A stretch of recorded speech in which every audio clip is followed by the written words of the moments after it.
Formula ఆంధ్రాలోకి వస్తే ఏమవుతుంది? తెలుగుదేశానికి నష్టమే, వైసీపీకి నష్టమే. తెలుగుదేశానికి 80% నష్టం, వైసీపీకి 20% నష్టం. అదేంటి? అసలేంటి బీహార్ ఫార్ములా? బీహార్లో ఓట్లని తొలగించినటువంటి ఇష్యూ ఉంది కదా, 51 లక్షల మంది దాకా.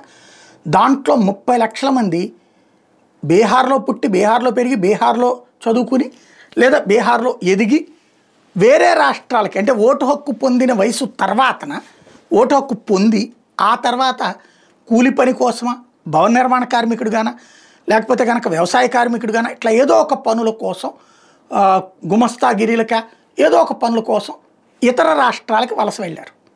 ఉద్యోగాల కోసం కావచ్చు, ఉపాధి కోసం కావచ్చు. అలా వెళ్ళిన 30 లక్షల ఓట్లు తీసేశారు అక్కడ. ఇది ఆంధ్ర కీలకం. మన దగ్గర హైదరాబాద్, చెన్నై, బెంగళూరు, అమెరికా, యూరప్, ప్రపంచంలో 193 దేశాల్లో ఉన్న ఎన్ఆర్ఐల్లో తెలుగుదేశం అభిమానులు కనీసం ఒక 40 లక్షల మంది ఉంటారు.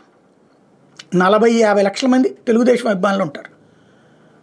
వాళ్ళు తెలుగుదేశం కుటుంబాలకు సంబంధించినటువంటి వాళ్ళు, బాబు గారు తెచ్చిన కార్పొరేట్ విద్యా వ్యవస్థ, కార్పొరేటీకరణ, ఈ ఇంపాక్ట్ కారణంగా వాళ్ళ ఇళ్లలో ఆస్తులు అమ్ముకునైనా సరే పిల్లల్ని మంచి చదువులు చదివించి అట్లా ఇతర రాష్ట్రాలకి, ఇతర దేశాలకి వలసలు వెళ్ళి అక్కడ సెటిల్ అయినటువంటి కుటుంబాలు.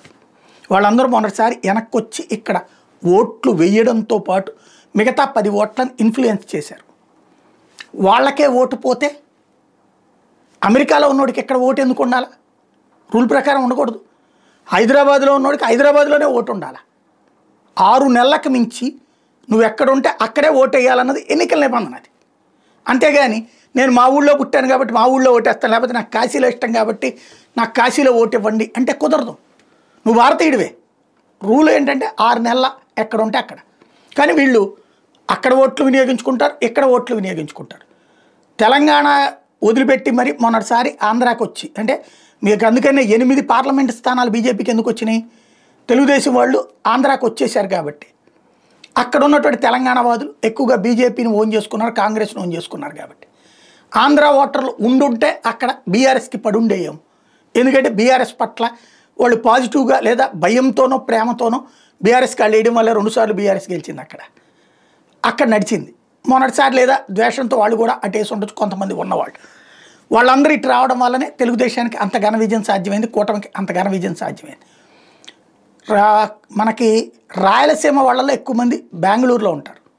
అక్కడ వాళ్ళు వైఎస్ఆర్ కాంగ్రెస్ పార్టీకి సంబంధించి ఉంటారు. బెంగళూరు రూట్లో ఉన్నటువంటి వాళ్ళు అక్కడ కూడా తెలుగుదేశం వాళ్ళు ఉన్నారు. నేను చెప్పిన ఈ 20% మంది ప్రవాసులు ఎవరైతే ఉన్నారో, ప్రవాస ఆంధ్రులు అంటే విదేశాలం కాదు, రాష్ట్రం అవతల ఉన్నటువంటి వాళ్ళలో 20% మంది వైసీపీ వాళ్ళు ఉన్నారు, 80% మంది టీడీపీ వాళ్ళు ఉన్నారు. ఈ సిస్టమ్ ఆంధ్రాలో ఇంప్లిమెంట్ అయితే రాజకీయమే మారిపోతుంది. బట్ ఇక్కడ చేయనీయరు అనుకుంటా అట్లా.